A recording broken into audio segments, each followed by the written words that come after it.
Hey guys, welcome to the podcast where I tell you a story and you learn English.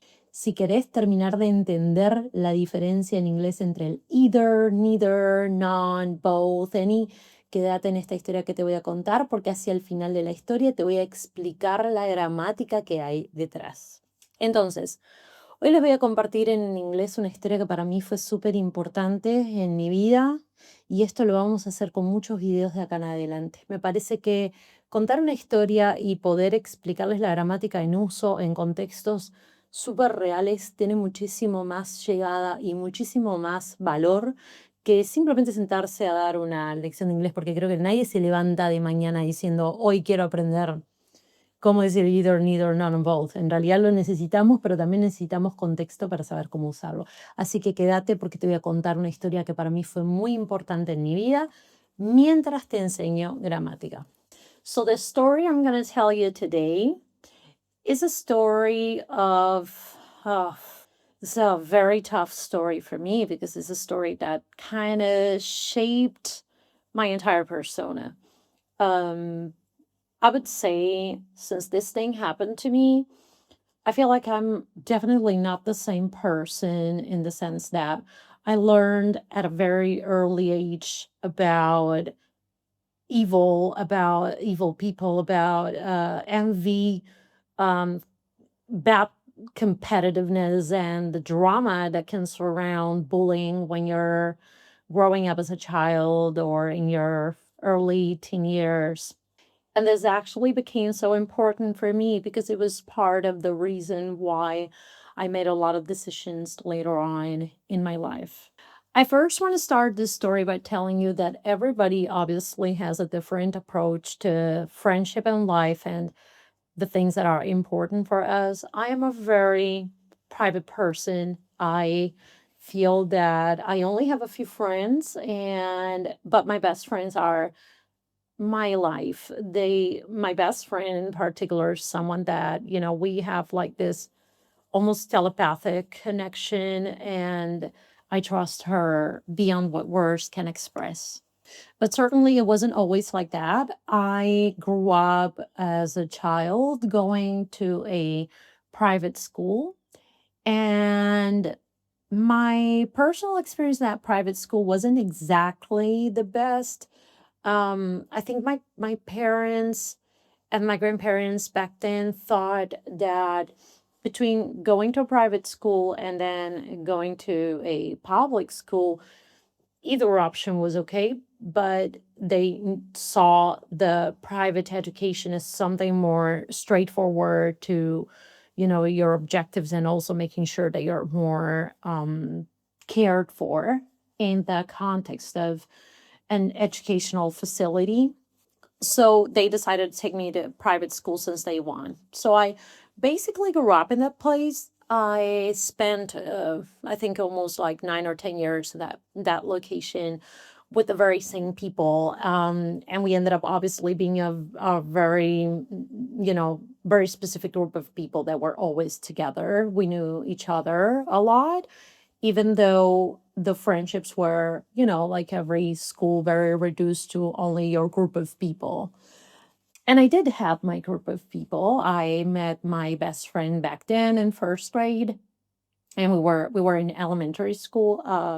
And she was, we were just so close, so close. She was my sidekick for several years of my life. We did everything together, absolutely everything. And all things in regards to friends and making friends and all that was relatively good until then. Um, but then, so we had this group where it was, it was the two of us that was like the core. And then we had these other friends that started like circling our group, and we joined them together with us. But I don't think, neither of us had other best friends, but we did start talking to other people. So we integrated in the group other girls around, and then we turned into this larger mini group that was always together. Um, and there was so much bullshit around like that group of people because I mean, the entire group of school, because a lot of people just had this really dumb idea of like what you call the popular people versus not so popular. And in reality, I feel like some people have told us like that we were in that popular group or whatever. I didn't really ever see it like that. I don't really feel like it was like that. I do remember that we used to joke around a lot, never laughing at others, but laughing, just laughing a lot. And we were so much fun. She was so much fun. Um, but we were not really the kind of people that would bully other people, like not intentionally, or not that I remember. Maybe we made jokes in the class, but never attacking people, for sure. I know that for sure. So we had our values very clear in that sense. And our friendship, I have to say, our friendship was very innocent. It was a nice friendship. And so it all falls apart when I think we were in fifth grade. And then this girl comes, she's new to the school, and she comes to the class. And I remember she was so shy. She was like in a corner by herself, and none of my friends or the other people in the classroom said hi to her. I remember we were on the break, and none of the people there said hi to her. And I thought to myself, I have to go say hi because she's by herself. She's really alone here. And I went on and I introduced myself to her. Um, and I remember very clear in my head, I went like, hey, I'm Vicky, come on over, meet my friends, let's hang out, like, what's your name? The whole typical introducing yourself situation, and ice breaking. Um, and she was like, yeah, hey, whatever, whatever, my name is this and that. Um, and she starts hanging out with us. And she starts hanging out with us all the time. Um, I think in that moment, either of us thought that we were hurting, one another. I think it was more like, I don't think either of us thought we're hurting each other on purpose or anything. But I started noticing some attitudes, like initially it was just kind of like, we were with the group and I would just drop by like I always did. And she would be like, and she would like walk away with my friends. That's how it started. And I started noticing that she was like pulling me off, the whole time, most of the time. It just started off like that as something more like a girl to girl kind of fight. But the only difference is that, you know, I never participated in her fights. And little did I know back then that this experience would shape my life, because that person not only started pushing me away from everyone I loved in that school, but also absolutely everyone else. Things got so bad that it got to the point where she, in a moment, I remember this very well in my mind, and I still think of the people that were part of that, and I can't believe them. And at the same time, I'm like, why did you ever do this when I did absolutely nothing to you? Because I know for a fact that I wasn't bothering anyone, I wasn't hurting anyone, I wasn't attacking anyone, I wasn't doing anything that you could say, well, she had it coming, as we say, right? Like I deserved that. I certainly know I didn't do anything because I wasn't that kind of person. And in general, that group was a really chill group before she arrived. Like most people had a good relationship. I could say, I dare to say that most people had a good relationship before she even arrived. So it's really crazy how sometimes one person that is going through some real deep shit in their lives, if not treated properly, can absolutely ruin everybody else's existence. And that's exactly what she did. Um, so I remember this one time I went into the classroom and, regular, we had history class. Teacher was actually a pretty cool guy, so everyone used to talk to him. I decided to go to the bathroom. I asked to go to the bathroom, and then there's this other partner. Both of us went out of the classroom. And then a couple minutes later, she like goes back in, walks back out of the classroom. And then she comes to me and she tells me, hey, everyone in the class is talking shit about you. Like she was the one starting to tell the teacher stuff about you, that you were a bad person, that you were a bad friend, that and like she started speaking up in front of everyone else. And the teacher, and I was like, and what is the teacher doing? She was like, he just didn't say anything. He was just like silent. And I remember coming back and I look at everyone and I'm like, what the fuck is going on? I sit down and I'm like, I acted like nothing was going on because I don't want problems, I wasn't like looking for trouble.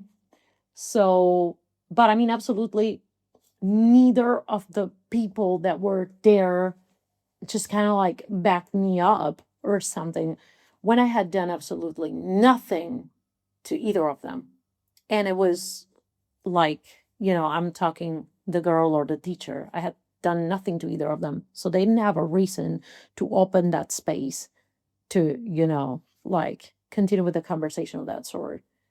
Um, so after that, it started getting worse and worse and worse, to the point that it escalated so much that I remember they used to make this really big dramas inside the classroom where one of them, who used to be part of our friends group in the past, that they all pick sides and they stick with her. They stuck with her.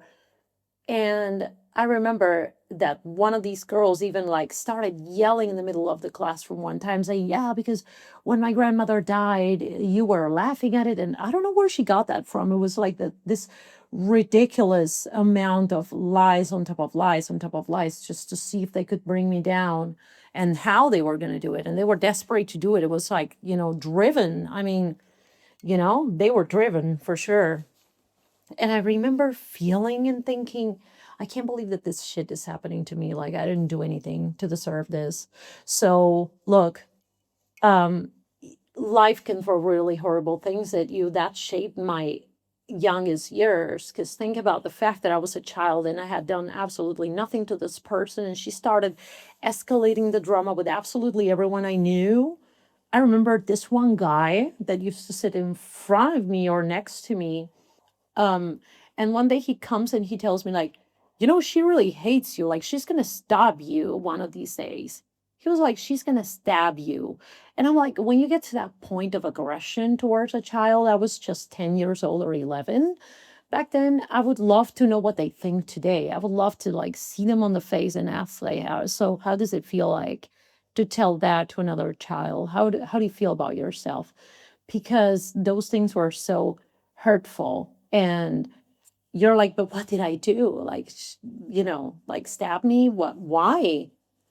Um, it's hard to discover envy as a child as the number one reason and engine for some people's bad competitiveness or resentment or whatever. But I feel like I learned there the power of envy, and I was able to visualize it later on in life in every other place where it showed up, because I learned in such a bad way the power of envy. And I knew very well in my life that I didn't want to be that person.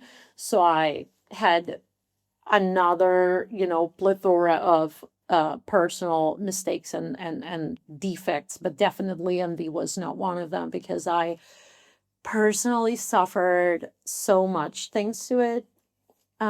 So that helped me to be a better person as well, because I know for sure that I was trying my best not to be the person that I suffered, that made me suffer through so much.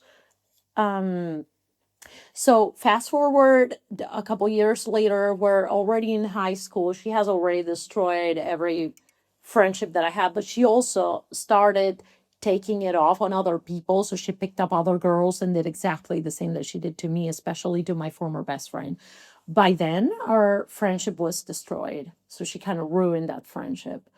Um, and then so I tell my mom, hey, I'm leaving this high school for good. Like, I'm not staying here. I'm not going to do one more single year in this place, suffering through what this person just put me through. So you either change me to another place, or I'm going to do all my effort to just do real bad at performing well in this place because I don't want to stay. And I think my mom just picked up real quick that this was a serious decision for me and that there wasn't anything that she could do because any of the people that were still left there were meaningful for me in life. So I wanted to get away. I wanted to start from scratch. And let me tell you, next year, I changed schools. I go to public school. Finally, I was glad to be in a place where, because also, by the way, back then, I think I was very alternative for the average of people. I didn't listen to the music that most people listen to, and I just dressed up differently, etc. So I wasn't like them, and clearly that also played a role. And now I was like, I didn't have to wear a uniform to go to school anymore. So I was like, okay, I'm just gonna be myself. And it's just incredible how the next year I changed schools, I start at a fresh new place, and it was just fantastic. I had an amazing relationship with most of the kids in my classroom.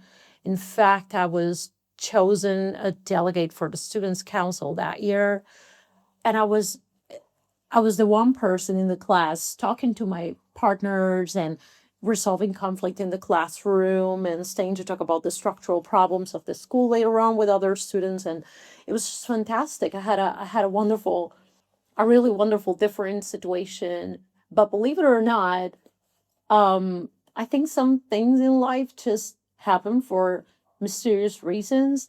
This person, when I changed schools and I go in a very different timetable, happens to be in the classroom across from mine, same schedule, same new high school. I was like, what the hell is she doing here? Like, I just left the place to escape her, and then she's here.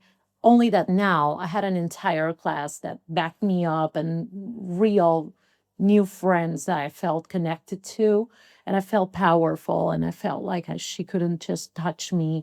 And it did happen that way because she pushed herself away, and she never returned back to like bother me. So I think it was a very powerful experience where I noticed how I was strong enough to not let her energy, come near me in any way. So that was the story. And well, now let's talk grammar. Now let's talk about the grammar behind this story. Ahora déjame que te explique la gramática que usé para contarte toda esta historia. Esta gramática es la de either, neither, none or both. Y también yo le agregué any en inglés para que tengas una idea más clara de cómo se utiliza. Te cuento lo que sucede y por qué la mayoría de las personas que hablan español e intentan aprender inglés sufren pila con este tema. El motivo por el que sufren mayormente es porque either, neither, none y both no se usa de la misma manera que en español. O sea, no hay una traducción directa de lo que significa uno a lo que significa el otro. Entonces, cuando intentas usarlo, te sale mal porque no aplican de la misma manera. ¿Sí? Por ejemplo, tanto either como neither de base son singulares en inglés porque es o una opción o la otra. Ahora vamos a ver bien cómo se utiliza cada una, pero la idea es que al ser singulares no lo podemos usar como lo usaríamos en inglés, en español. En español nosotros diríamos, ninguna de estas personas me sirve. Nosotros asumimos que el ninguno sería como el neither y en realidad en inglés no sería como en español que el ninguna de estas es plural. En inglés el neither es singular, como decía. Entonces, ¿qué pasa? Cuando lo vas a usar, tienes que estar hablando de una opción o de la otra. Tanto en el either, que es o esta o la otra, como en el neither, que sería ni esta ni la otra. Nosotros lo asumimos como el ninguno de los dos. No, es ni esta ni esta. Ni esta opción, ni esta otra opción tampoco. Cuando nosotros decimos ninguno de, nos referimos a todo y ahí podemos hablar del none, ¿ok?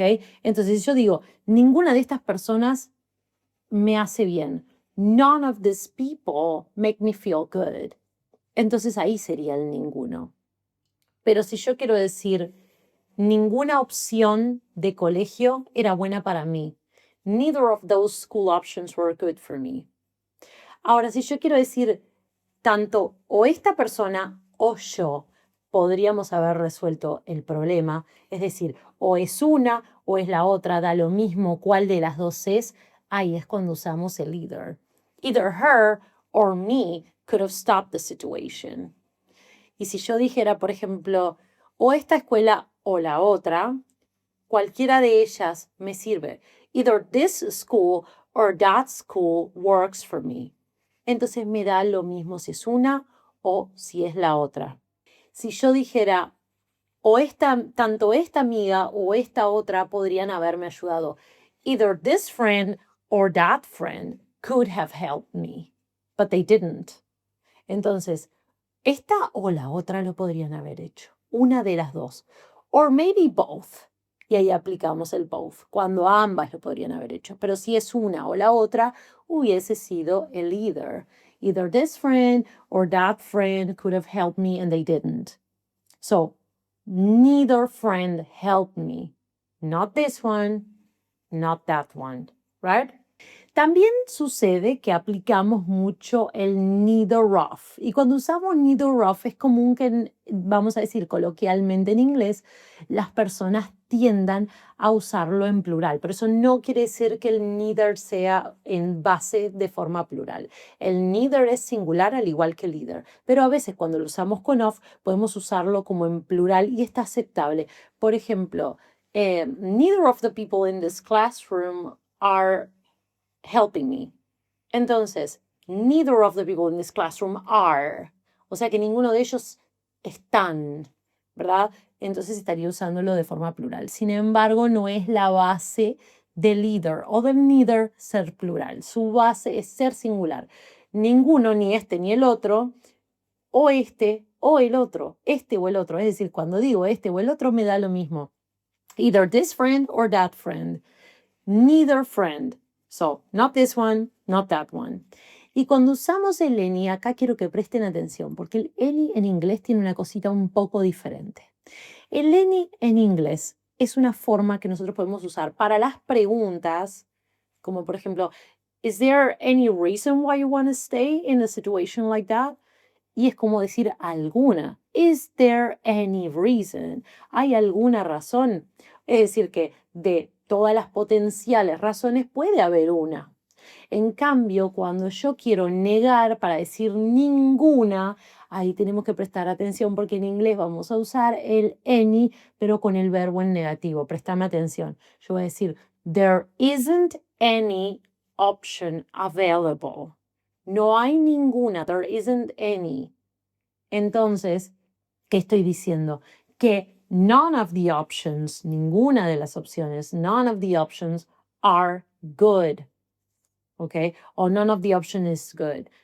En esto del singular y el plural, en el inglés hablado en el día a día, se puede desdibujar un poco usar el is o usar el are, porque al final cuando yo me estoy refiriendo a muchas cosas, puedo estar abarcando una pluralidad. Sin embargo, de base, lo correcto, tanto para either como para neither, sería hablar de una cosa o de la otra.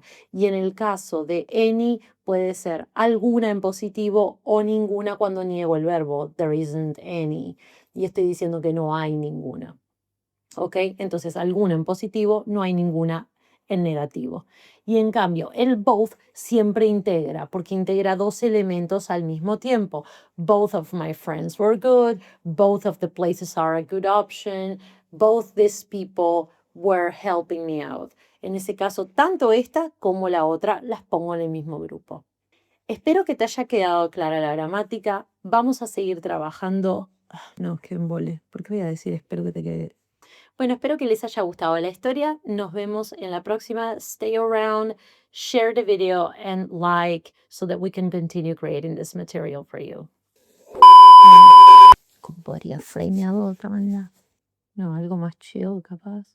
So thank you for watching, and let's meet up in the next one. Oh my God, I hate smiling.